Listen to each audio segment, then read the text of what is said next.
সকালে জলখাবারের পালা। জলখাবারে কি আছে? এই দেখো, সকাল সকাল মা করে ফেলেছে ওল আলু দিয়ে চিংড়ি মাছ দিয়ে কষা কষা করে সুন্দর করে একটা রেসিপি। জানোই, ওল আলুর তরকারি।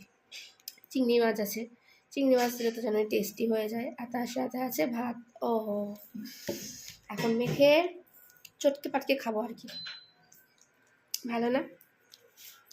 সকালের মেনুটা কেমন বলো তো?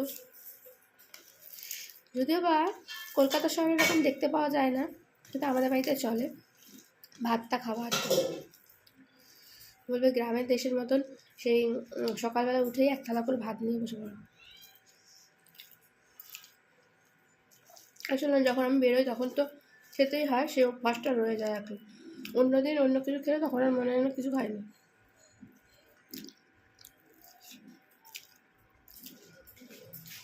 তবে এই একবার সকালবেলা খেয়ে নিলে পেট ভরে, আর দুপুরবেলা খাবো কিনা আমি ঠিক থাকে না।